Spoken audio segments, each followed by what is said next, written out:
사랑과 은혜가 풍성하신 아버지 하나님, 지난 한 주간도 저희들을 무더위와 태풍 가운데 지켜주시고 예배 자리를 인도해 주심을 감사를 드립니다.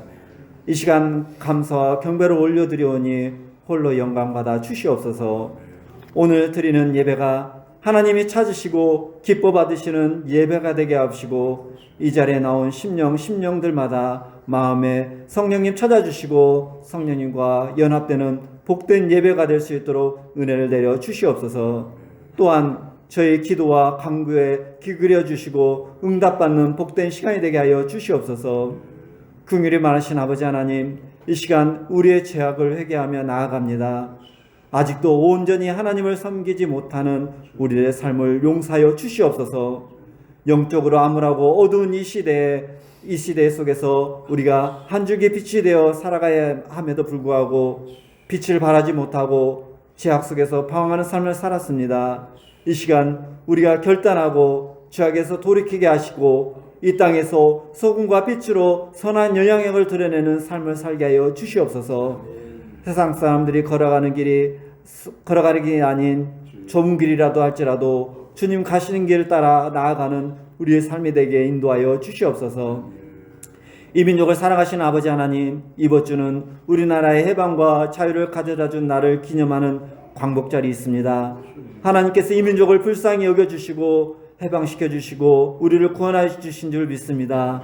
그 은혜를 기억하면서 우리에게 이 좋은 나라를 허락하여 주신 하나님께 감사하는 삶을 살게 하여 주시옵소서. 우리나라를 위해 열심히 목숨을 바쳐 싸운 분들, 또 신앙을 지키기 위해서 순교한 분들을 기억하며 이 땅에서 누리는 자유와 우리의 믿음을 가치가 얼마나 값지고 귀한 것인지 느끼는 시간이 되게 하여 주시옵소서. 희생의 발판으로 세워진 나라인 만큼 우리가 이 나라를 잘 지키고 하나님께서 기뻐하시는 나라로 만들어가는 그리스도인들이 될 수 있도록 인도하여 주시옵소서. 또 간절히 기도합니다. 연일 더운 가운데 많은 사건 사고가 이어지고 있습니다. 이 땅에 평화를 허락하여 주시옵소서. 한 달 사이에 대한민국에 지금과도 같은 일들이 너무나도 많이 일어나고 있습니다. 월북 사건, 칼부림 사건, 장마로 인한 침수 사고, 불볕더위, 태풍 카누르로 인한 피해, 군인 사망 사고, 교사 사망 사건, 또 해외 우편물 배송 사건 등 말할 수 없는 정도로 많은 사건 사고가 우리나라에서 일어나고 있습니다. 무엇보다도 자연재해로 인해 피해와 또 일상에서 두려움을 느끼는 아버지 이 시대 속에서 하나님께서 이 민족의 삶을 지켜주시고 보호하여 주시옵소서. 자연재해로 인하여 어려움을 당한 이들을 돕는 속기를 통해서 하루속히 일상으로 돌아갈 수 있도록 은혜를 베풀어 주시옵소서. 그리하여서 삶 속에서 하나님이 주시는 평안함을 온전히 누리는 이 나라가 될 수 있도록 인도하여 주시옵소서. 교회 주인 되신 아버지 하나님, 이곳에 저희 교회를 세우시고 지금까지 인도하심에 감사를 드립니다. 땅끝까지 구원에 이르게 하도록 저희 문 나라의 빛으로 삼으셨으니 모든 하나님의 교회와 백성들이 주님 주신 사명을 능히 감당할 수 있도록 붙잡아 주시옵소서. 무엇보다도 저희에게 은혜 내려주셔서 이 지역사회와 세계 열방을 향해 선교하는 교회, 사랑과 봉사로 섬기는 교회가 되게 하여 주시옵소서.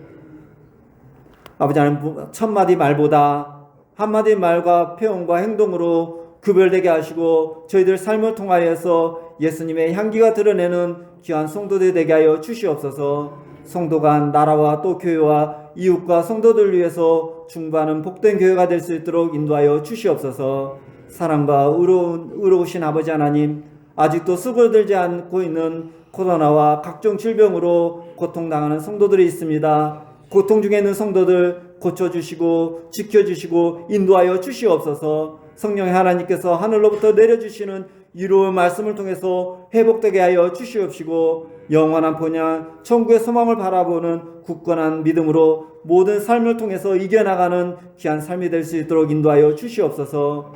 교회 머리가 되신 아버지 하나님, 무더위 속에서도 여름 성경학교를 은혜 안에 끝나게 하심을 감사를 드립니다. 우리 어린 심령들이 여름 성경학교를 통해서 느끼고 배운 창조주 하나님의 섭리와 사랑을 삶 가운데 깊숙이 새겨지게 하시고 생명이 예수 그리스도의 성품을 닮아 거룩한 성령의 지혜로서 자라게 하여 주시옵소서. 학문과 실력, 영성이 잘 갖추어진 믿음의 사람들로 준비되게 하여 주셔서 다음 세대의 사회 중심에서 선한 영향력을 끼치며 살아계신 하나님을 증명해내는 영적 주인공으로 성장할 수 있도록 은혜를 내려 주시옵소서. 무엇보다 또 이를 위해서 어린 심령들을 가르치고는 수고하시는 교사들에게 하나님 은혜를 더하여 주시옵소서. 성령의 충만함을 허락하여 주셔서 아버지 하나님 주신 사명 감당하기에 부족함이 없도록 은혜를 다하여 주시옵소서. 이 시간 주님 앞에 드리는 예배를 위해서 기도합니다. 우리가 드려진 예배가 주님 앞에 향기로운 제물이 되게 하여 주시옵소서. 또한 이 예배뿐만 아니라 우리의 삶 전체가 주님 앞에서 온전히 드려지는 삶의 예배가 되도록 우리의 삶을 붙들어 주시옵소서. 오늘 드려지는 찬양대의 찬양을 기뻐 받아 주시옵시고 예배를 위하여 봉사하는 손길들 수고와 헌신을 기억하여 주시옵시고 축복하여 주시옵시고 말씀이 선포될 때 우리의 심령이 성령의 하나님이 붙들어 주심으로 새 사람으로 변화되는 역사가 임하게 하여 주시옵소서. 단위에 세워주신 모로케에서 선교하시는 이준경 목사님 기억하여 주시옵시고 목사님 선포하시는 말씀 하나하나가 우리 마음 깊숙이 박혀 능력이 나타나게 하여 주시옵소서. 목사님 무엇보다도 영육간의 강건함을 더하여 주시옵시고 치유하여 주시옵고 강건케 하여 주시옵소서. 선교사역 감당하는데 지치지 않도록 붙들어 주시옵소서. 또한 그 가정 넘치는 복을 부어주시사 목사님께서 다른 근심 걱정이 없이 온전히 맡겨주신 선교사역에 집중할 수 있도록 은혜를 내려주시고 도와주시옵소서. 이 시간 우리들의 마음이 온전히 주님만을 향하기를 원합니다. 이 자리에 앉은 성도 한 사람 한 사람 만나주시고 그 마음속에 기도의 제목들이 응답받는 귀한 예배가 될 수 있도록 은혜를 더하여 주시옵소서. 예배가 시작됐습니다. 예배의 시종을 주님께 의탁하옵고 이 모든 말씀 주 예수 그리스도 이름 받들어 기도드렸습니다. 아멘.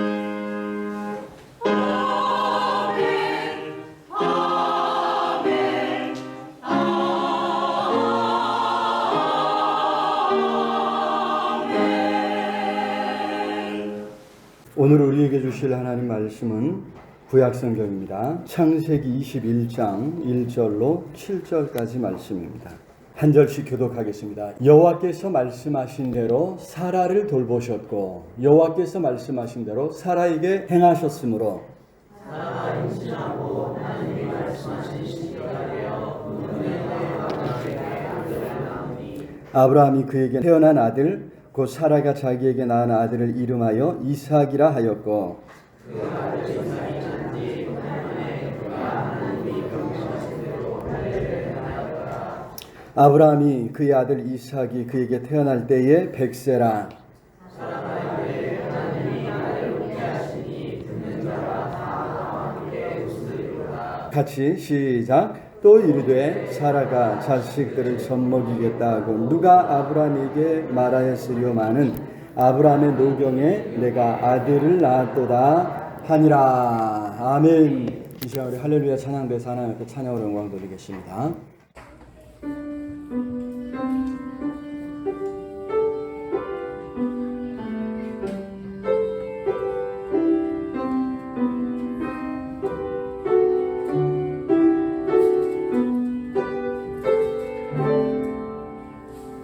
친구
귀한 찬양 감사합니다. 우리 주님과 동행하면서 늘 주님 안에서 큰 기쁨 누릴 수 있게 우리 주님의 이름으로 축원합니다.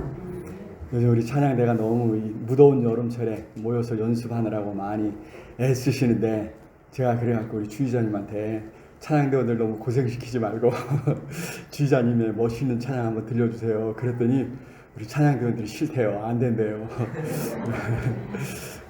예, 종종 이렇게 제가 이렇게 말씀 보내드리는 그 분들이 우리 찬양대 찬양을 듣고 찬양 너무 잘한다고 해갖고 막 수십 명이 불리는 것 같은데 몇 명이에요? 그러면 아니 자기들이 눈이 있으면 세 번 보면 되지 왜 나한테 그걸 물어봐? 그랬더니 깜짝 놀랐다고 그러면서 하는데 지난주에 제가 더 멋있는 소리를 들었습니다.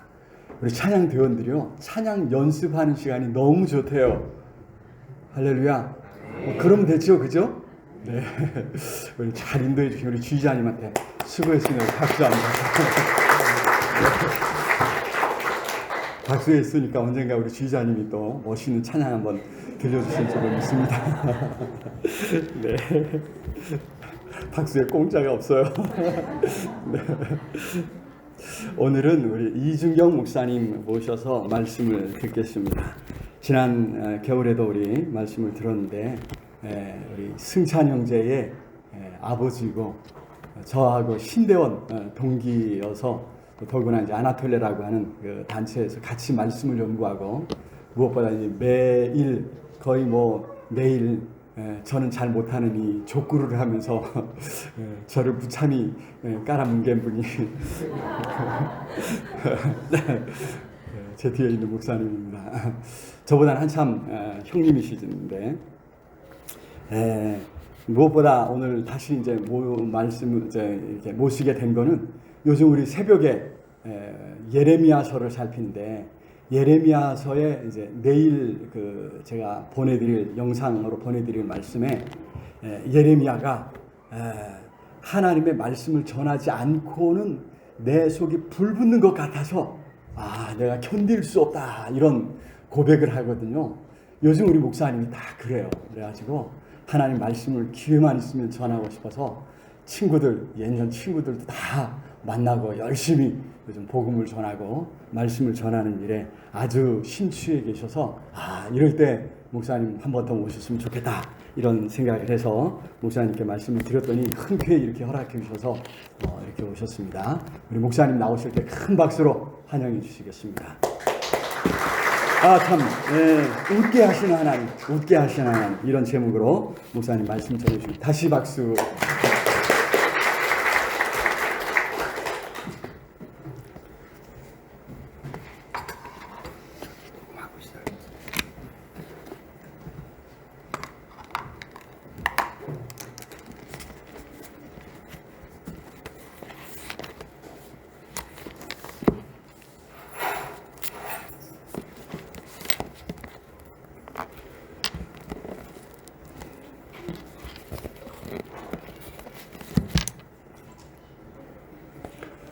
예,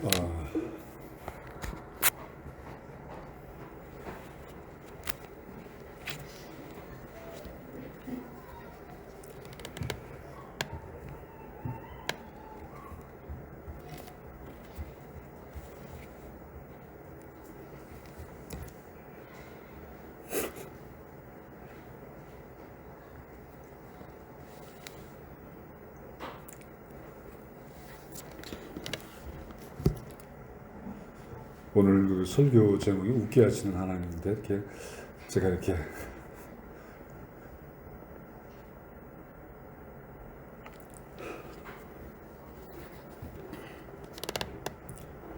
함께 예배드리는 모습을 보면서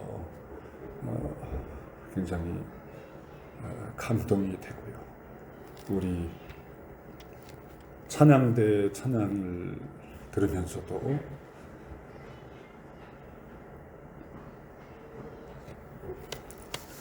굉장히 감동이 됩니다.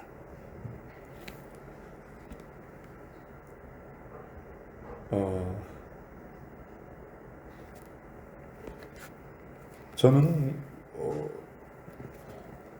예배를 드리는 일에 있어서 가장 중요한 점이 있다면 그것은 그 예배 가운데 하나님의 임재가 느껴지는 그런 예배가 되어야 한다라는 생각을 요즘에 많이 하고 있습니다. 예배 자리에 두세 사람이 내 이름으로 모인 곳에는 내가 그들 가운데 함께 하신다고 예수님께서 말씀해 주셨습니다. 그렇다면 오늘 이 자리에는 예수님이 함께 하시는 그런 자리인 것이죠. 그러므로 우리가 예배를 드리면서 하나님을 만나는 것, 하나님의 은혜를 체험하는 것, 그것만큼 더 소중한 것은 없다. 오늘날 한국 교회에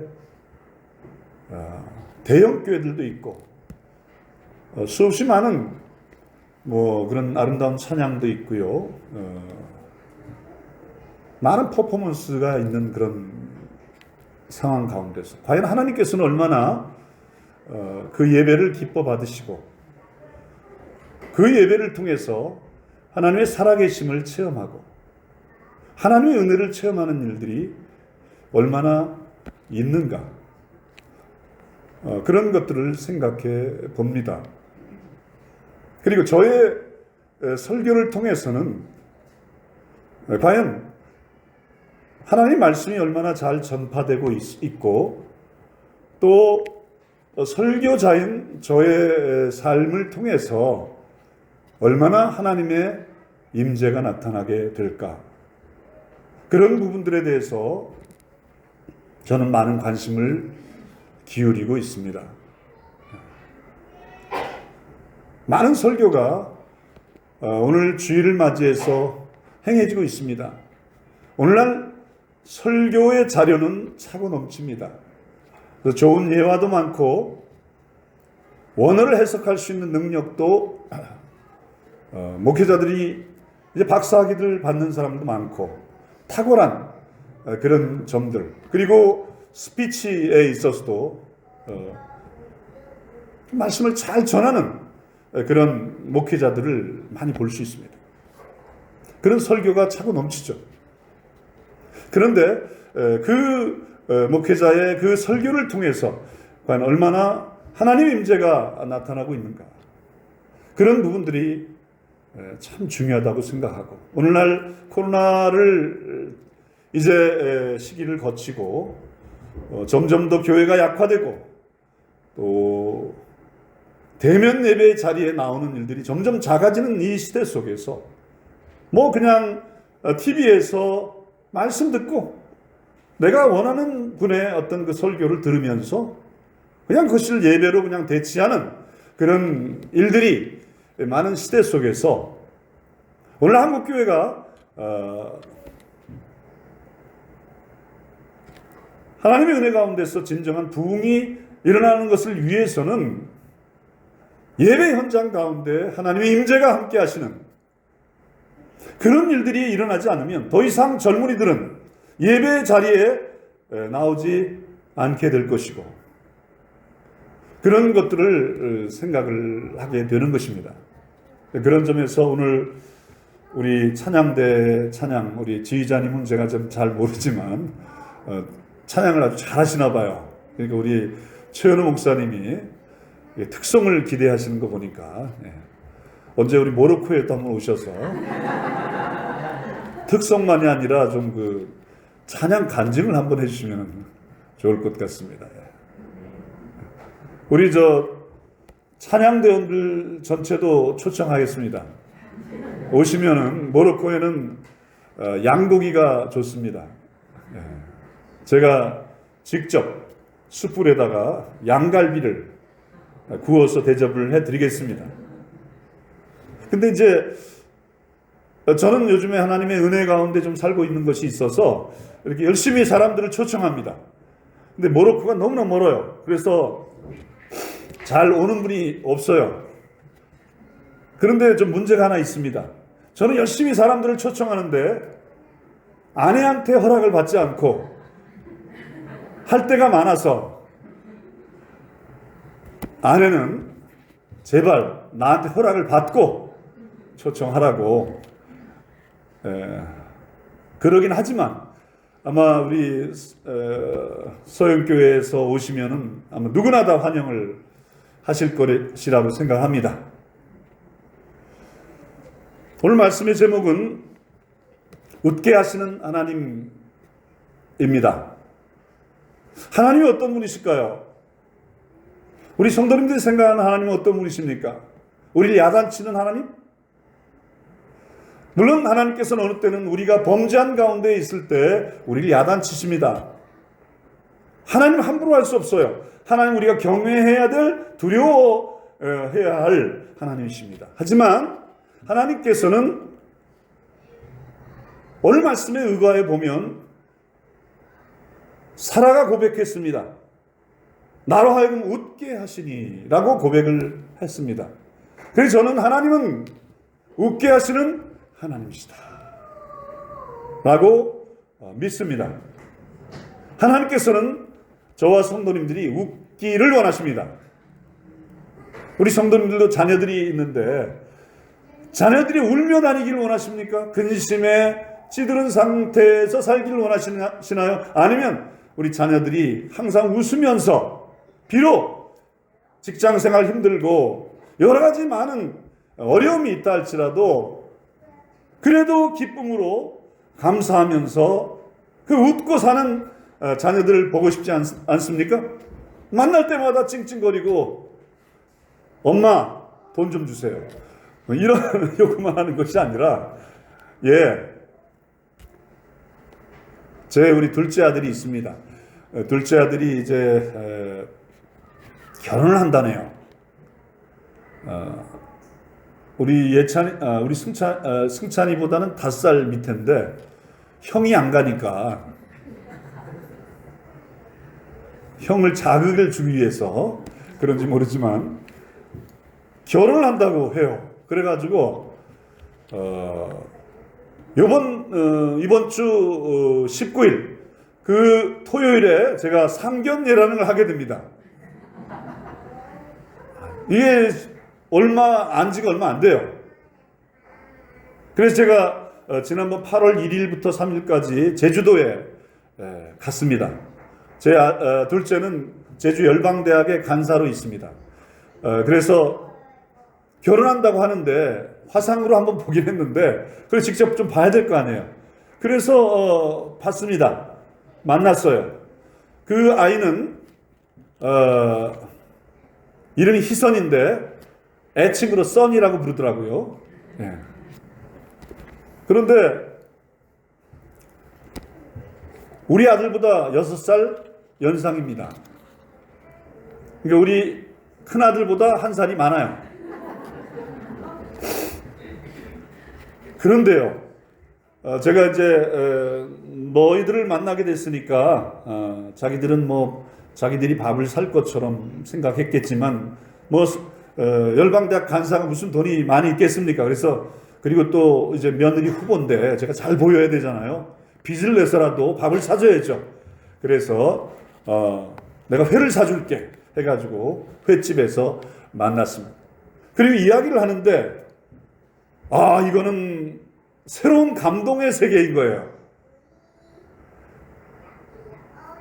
며느리가 될 이 자매를 처음 만나보는 거 아니에요, 제가. 그러니까 그 세계가 보통 세계가 아니더라고요. 같이 이야기를 나누는데 갑자기 제가 아까 이제 설교하기 전에 약간 좀 이렇게 눈물 비슷한 게 있었는데요. 얘기를 하는데 제가 막 눈물이 나는 거예요. 우리 아들이 어떻게 이렇게 커가지고 이 장가를 가겠다고 이렇게 눈물이 나려고 하니까 그 아이가 그래도 센스가 좋아요. 그래서 수건을 꺼내가지고 근데 눈물은 나지는 않았습니다. 하나님께서 저의 삶 가운데 이런 하나하나의 어떤 사건들이 일어나고 있는데요. 그 모든 사건들은 하나님께서 저를 웃게 하시는 일이에요. 얼마나 감사하고 얼마나 기쁜 일인지 모르겠어요. 그러니 우리 장로님들이나 어르신들 손주가 태어났다? 저는 그런 세계는 알지 못합니다. 손주가 태어나면 얼마나 그렇게 자랑들 하시는지. 그렇죠? 그래서 손주 자랑하려면 돈을 내고 자랑해라, 이런 얘기가 있을 정도로 저는 그런 모습, 저희 교회 장로님도 그러신데요. 예. 저는 아니 그렇게 기쁠까라고 생각을 했는데, 며느리감이 만나는데 그렇게 기쁜 걸 보니까 손주가 생기면 너무 기쁠 것 같다는 생각이 들었습니다. 그런가요? 예. 웃게 하시는 하나님. 사랑하는 성도님들, 하나님께서는요, 웃게 하시는 하나님이세요. 우리가 웃기를 원하십니다. 우리가 기뻐하는 삶을 살기를 원하세요. 항상 기뻐하라. 범사에 감사하라. 너희들이 웃으며 살라는 것입니다. 기뻐하면서 우는 사람 있겠습니까? 물론 너무 기쁘면 울기도 하지만 항상 웃고 살기를 원하시는 거예요. 항상 기뻐하기를 원하시는 것입니다. 그것을 명령으로 주셨어요. 그것은요, 불가능하면 명령을 주시지 않습니다. 사실 쉬운 일은 아니죠. 우리 성도님들 한번 지난주의 삶을 한번 돌아보시기 바랍니다. 그리고 지난 한 달 한번 돌아보시면 좋겠어요. 얼마나 웃으셨습니까? 많이 웃으셨죠? 예, 많이 웃으셨을 줄 믿습니다. 예. 신앙이 좋다는 것은 무엇인가 하면 많이 웃고 사는 거예요. 더 많이 기뻐하면 더 많이 순종한 것입니다. 항상 기뻐하라. 항상 기뻐하라. 그래서 저는 하나님께서 작년 한 10월 정도부터 저의 마음 가운데 하나님께서 저의 마음을 성령께서 만져주시면서 은혜를 더 체험하는 그런 일들이 저에게 있습니다. 그러면서 저에게 생긴 꿈이 있습니다. 저는 지금 제가 61년생인데요. 저하고 동갑이신 권사님도 계시더라고요. 그렇죠? 네. 이 앞에 찬양대에 계시네요. 이 나이에 무슨 큰 대형 교회를 한다거나 이런 게 꿈은 아닙니다. 또 그럴 수도 없을 것이고. 제 꿈은 무엇인가 하면 저의 일상의 삶을 통해서 하나님의 은혜를 맛보는 것, 그게 저의 꿈입니다. 그리고 그걸 누리는 것, 그게 저의 꿈이에요. 그리고 맛보고 누리면 나누는 것이 어렵잖아요. 전하는 것 어렵지 않습니다. 왜 복음을 전하는 것이 어려울까요? 복음을 전하는 것이 어렵게 여겨지는 것은 내가 하나님의 은혜를 맛보고 누리면 복음을 전하는 것이 어렵지 않습니다. 그래서 저는 하나님의 은혜를 최근에 더 많이 체험하고 있어서요. 일상 속에서 하나님의 은혜를 맛보고 누리는 것이 점점 더 되어지다 보니까 이 복음을 전하는 것이 자꾸 복음을 전하고 싶은 거예요. 친구들을 만나더라도 믿지 않는 친구들, 옛날에는 만나지도 않던 그런 친구들을 어느 때는 술집에서 만날 때도 있습니다. 제가 술을 마시는 것이 아니라, 그들 모임에 갑니다. 왜 가는가 하면, 그래야지만 그들을 만나고 그들에게 복음을 전할 수 있는 접촉점이 만들어지잖아요. 페이스북 같은 것도 열심히 합니다. 왜 하느냐면, 페이스북을 통해서 은혜를 나누고 싶은 마음이 있어서 그렇게 하는 거예요. 카톡도 열심히 합니다. 인스타그램은 하지 않습니다. 그 세계는 잘 모르겠고요. 한번 진출해 보려고 합니다. 저도 목사라고 해서 복음을 전하는 것이 항상 편하고 좋은 것만은 아니에요. 하지만 제가 하나님의 은혜를 일상 속에서 맛보고 누리게 되니까 이걸 전하는 것이 어렵지 않은 거예요. 그냥 믿지 않는 사람 만나서 뭐 억지로만 집어넣듯이 복음이 그런 것이 아니라 야, 너 예수님 믿는 게 너무 좋아. 내가 지금 예수 믿고 하나님의 은혜를 체험하니까 너무 좋아. 그걸 진심으로 말하는 거예요. 의무적으로 말하는 것이 아니라. 야, 너 이제 60이 넘었으면 이제 노후 준비를 해야 되잖아. 야, 근데 노후 준비보다 더 중요한 게 있어. 사후 준비가 중요해. 그렇지 않습니까, 성도님들? 노후 준비도 필요해요. 하지만 어떤 사람들은, 우리가 알고 있는 어떤 사람들은, 친구들이든지 가족들이든지 어떤 사람들은 노후 준비의 문제가 아니라 사후가 준비되지 않은 사람들이 얼마나 많은지 모릅니다. 올해 저는 이래저래 비행기를 여러 번 탔습니다. 파리에서 뭐 선교사님들 모임도 있고 뭐 하다 보니까 많이 타는데, 비행기를 탈 때마다 제가 느끼는 것은, 야, 이 비행기가 떨어지면 어떻게 되지? 이런 생각 가끔 하게 되잖아요. 떨어지면 어때요? 우리는 떨어져서 죽게 되면 그 죽는 순간이 어디로 가는 거예요? 천국으로 가는 거잖아요. 사실 저는 작년에 전립선 암이 판정되었고요. 수술도 받은 사람입니다. 그런데 이제 전립선 PSA 수치라고 하는데, 그 수치가 조금씩 올라가는 경향이 있어가지고 전이는 안 됐어요. 근데 방사선 치료를 지금 28회에 걸쳐서 서울 성모병원에서 받고 있습니다. 거의 병원을 출퇴근하고 있는데요. 감사한 것은 방사선 치료를 받지만 여러 가지 검사를 하니까 전이가 안 되었다고 그래요. 얼마나 감사한지 몰라요. 예, 우리는 어떤 상황 속에서도 죽음이 준비된 사람 아닙니까? 우리는 천국 보험을 든 사람들이에요. 언제 이 세상을 떠난다 할지라도 우리는 천국의 영광을 소망하며 살아가는 사람들인 것입니다. 그러나 이 세상 사람들, 아무리 세상에서 떵떵거리며 살고 대단한 것들을 누린다 할지라도 그들은 죽음이란 문제가 해결되지 않았습니다. 죄의 문제가 해결되지 않았습니다. 그들의 중심 깊은 곳으로 들어가면 진정한 기쁨과 평강과 안식과 그런 것들을 누리지 못하고 사는 사람들이 얼마나 많은지 모릅니다.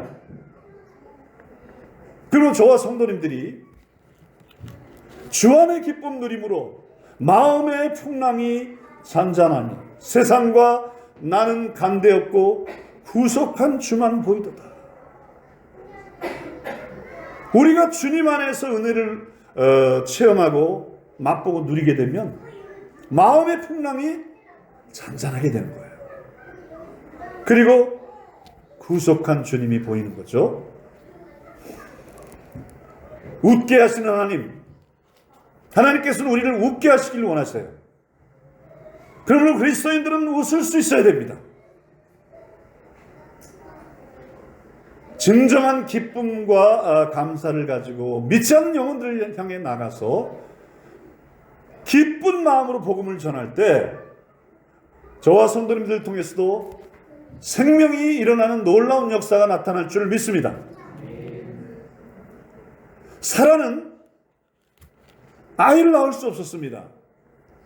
그게 얼마나 큰 고통이었습니까? 그래서 심지어는 하갈, 자기 여종을 내어주어서 아이를 낳을 시도까지 했는데 이스마엘을 낳고 난 다음에 구박을 합니다.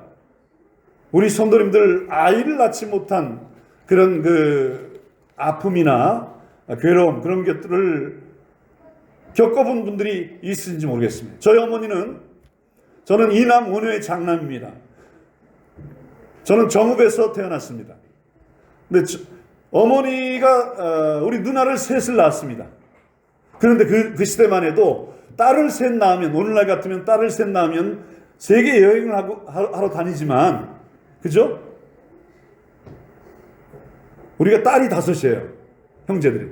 어머님이 91세 되시는데 딸이 5이 그냥 서울에 다 사시니까 얼마나, 셋째 누나 집에 어머니가 계세요. 좋겠죠?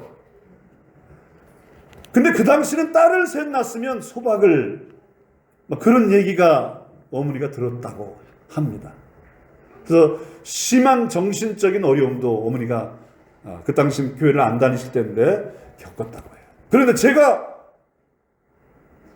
아들이 태어난 것입니다. 우리 어머님이 웃으셨을까요? 제가 태어나서 저희 어머니가 소박을 당하지 않으시고 예전에는 그랬다고 해요. 그런 시기에 어머니가 정신적인 어려움도 겪으셨는데 사람들이 굿을 한번 해보라 했는데 어머니가 굿을 하려고 하다가 굿을 하면 1년치 농사가 다 나가는데 안 하겠다. 나 교회라도 가봐야 되겠어. 해가지고 교회를 나가셨는데 하나님의 은혜로 치유하심을 받았습니다.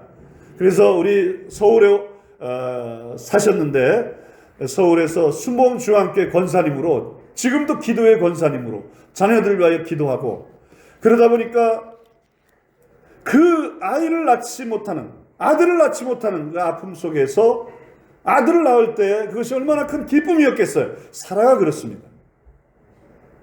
그리고 도저히 아이를 낳을 수 없는 환경 속에서 90세까지 됐는데 기대할 수 없는 상황 속에서 하나님께서는 아들을 낳게 하신 것입니다. 그래서 그 이삭을 낳았을 때 사라가 고백한 것입니다. 하나님이 나로 웃게 하시다. 사랑하는 성도님들, 하나님께서 저와 성도님들을 웃게 하실 줄 믿습니다. 혹시 어려운 일이 있습니까? 가로막힌 일이 있으신가요? 예, 끝까지 주님을 바라보고 의뢰하시기를 바랍니다. 우리는 깊은 굴로 들어간다고 생각할 때가 있습니다. 끝이 보이지 않고 점점 어두움만 가득한 그런 속에서 도대체 이 깊은 불의 끝은 어딜까? 소망이 없는 것이죠. 그렇게 생각하며 살 때가 있습니다. 사라가 그랬을 거예요.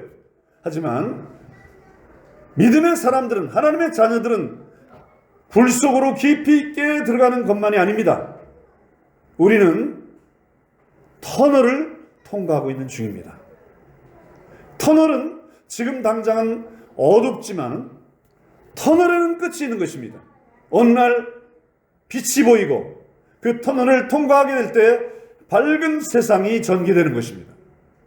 믿음의 삶이 그렇습니다. 사라의 삶이 그랬던 거예요.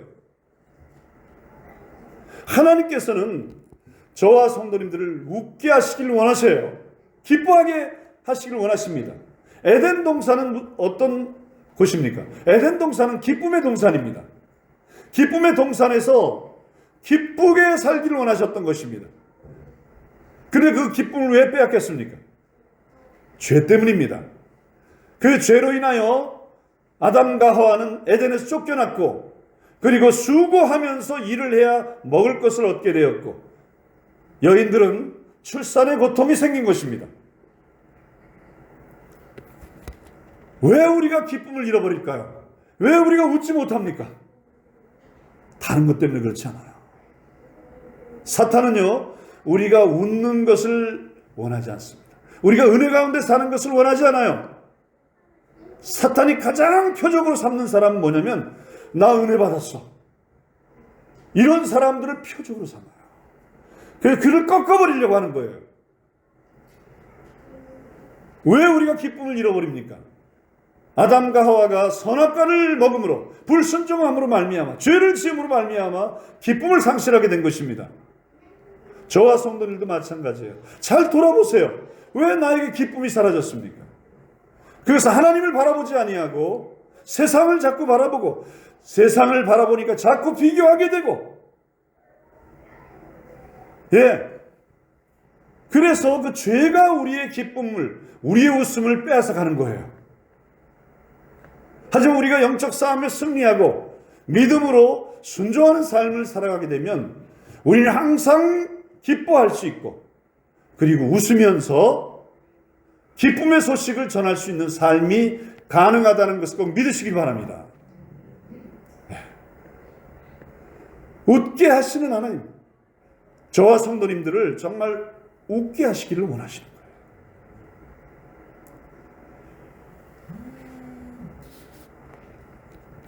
그렇다면 우리가 항상 기뻐하고 웃으며 살기 위해서 우리에게 필요한 것은 무엇일까요? 맨정신으로 안 됩니다. 뭐가 필요할까요? 우리에게 필요한 것은 성령 충만이 필요해요. 성령 충만, 은혜 충만이 우리에게 필요한 겁니다. 성령께서는, 성령의 열매는 사랑과 희락과 화평입니다. 우리에게 진정한 맑은 웃음을 주시는 분은요, 성령이세요. 하나님의 나라는 의와 평강과 희락이라고 합니다. 우리가 하나님의 통치 가운데서 살아가게 되면 우리의 삶 가운데는 반드시 나타나는 것이 있는데 그건 기쁨입니다. 그러므로 성령 충만을 받으셔야 합니다. 우리가 성령으로 충만하게 되면 우리는 시와 찬미와 신령한 노래로 서로 화답하는 일들이 일어나게 되는 것입니다. 정말로 성령 충만할 때 우리는 온전한 찬양을 올려드릴 수 있게 되는 거예요. 찬양대원들도 마찬가지예요. 성령 충만할 때 시와 찬미와 신령한 노래로 서로 화답하는 이 놀라운 은혜의 삶이 가능하게 되는 것입니다. 하나님의 은혜로 충만하고 성령으로 충만하게 되면 우리는 기쁨과 웃음을 회복할 수 있게 되는 거예요. 그리고 정말로 성령 충만하게 되면 우리의 삶 속에 나타나게 되는 것은 성령이 너에게 임하시면 너희가 권능을 받고 예루살렘과 온 유대와 사마리아와 땅끝까지 이르러 내 증인이 되리라. 우리가 성령으로 충만하게 되면 우리는 기쁨을 회복하게 될 것입니다. 그리고 우리는 증인이 되는 것입니다. 그래서 우리의 삶을 통하여 영혼을 낳는 일들이 생기게 되는 거예요. 오늘 사라가 아들을 낳았습니다. 우리도 아들을 낳아야 됩니다. 아유, 나는 이미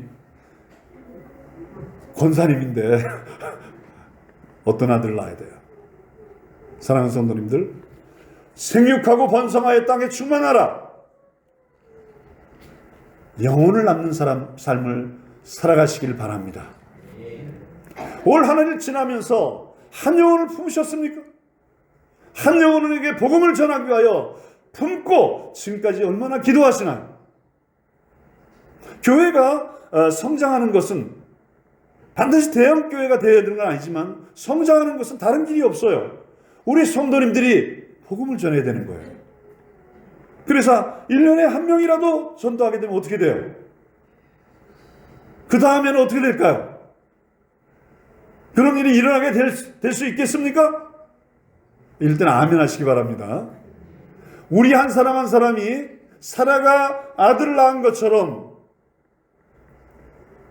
우리가 생명을 낳는 그런 놀라운 역사가 일어나게 되기를 축원합니다.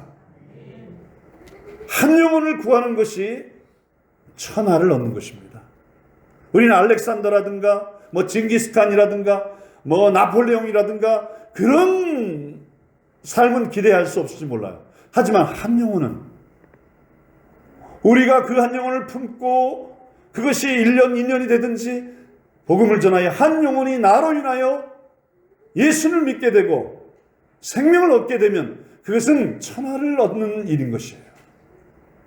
사라가 아들을 낳았다면 저와 성도님들은 영혼을 낳는, 생명을 낳는 그런 삶을 살게 되어야 될 줄을 믿습니다. 말씀 마무리합니다. 우리를 웃게 하신 하나님,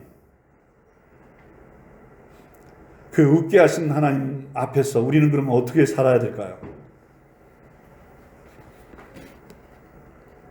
우리도요, 우리를 웃게 하시기 위해서 우리를 구원하시고 고난받으신 예수님, 우리의 웃음은, 우리의 기쁨은 예수님의 피값이 치러진 기쁨이고 웃음입니다. 그 놀라운 십자가의 사랑을 우리에게 주심으로 우리에게 참된 기쁨을 주셨다면 이제는 우리도 하나님을 기쁘게 해드리는 삶을 살아야 될 줄 믿습니다. 우리 성도님들의 삶을 통하여 우리 예수님께서 얼마나 웃으실까요? 하나님이 얼마나 웃으시겠습니까? 이제는 우리가 하나님의 마음을 섭섭하게 해드리는 삶이 아니라 하나님을 좀 웃게 해드려야 되지 않겠어요? 우리 승찬이도, 저는 승찬이를 볼 때마다 굉장히 감사하고 기쁩니다. 단 한 가지 좀 이렇게, 한 가지는 좀 아직은 좀 미흡한데, 뭐라고 얘기하지는 않겠습니다. 부담을 가질지 모르니까.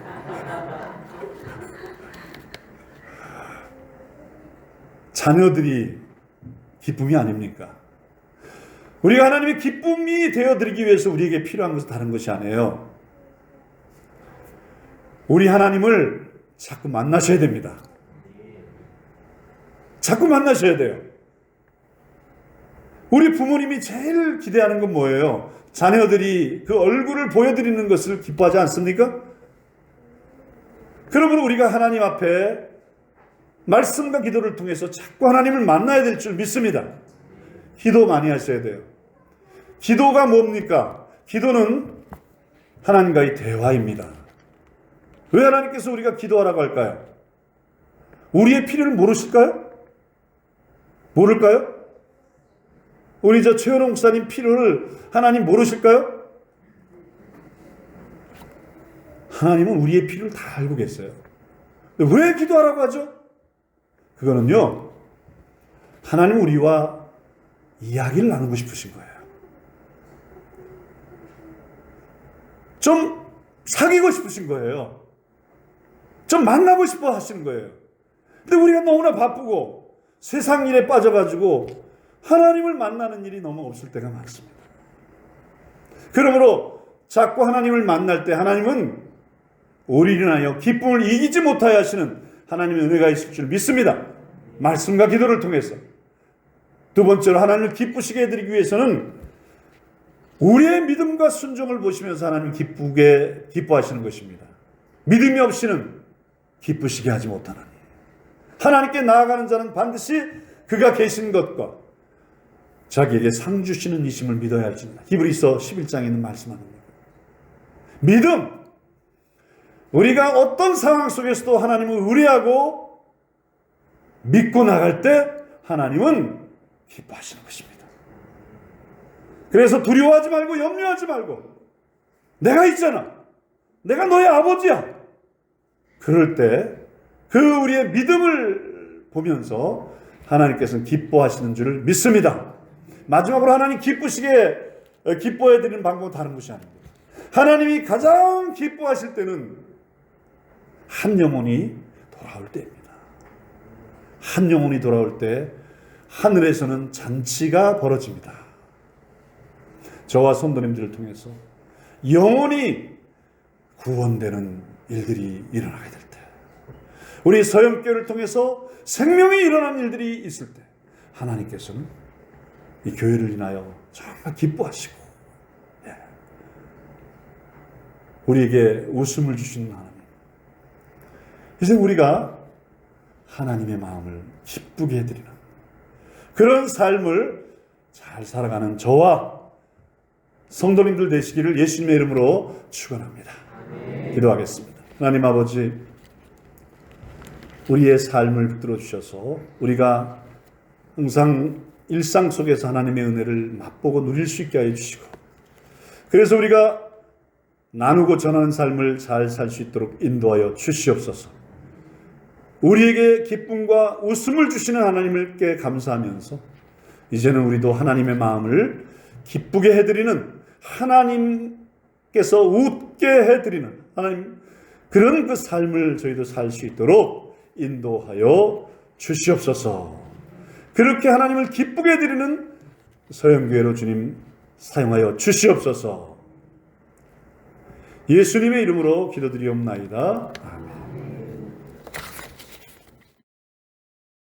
지금은 우리 주 예수 그리스도 은혜와 하나님 아버지의 무한하신 사랑하심과 성령님의 강화 감동, 인도, 충만하신 은총이 하나님이 주신 은혜와 성령으로 충만하여 기쁨과 감사와 참된 웃음으로 삶으로 주의 복음을 담대히 전하는 삶을 잘 살길 원하는 모든 주의 백성들 머리위와 서연교회와 대한민국과 온 세계 지금부터 영원토록 함께 있을지어다. 아멘.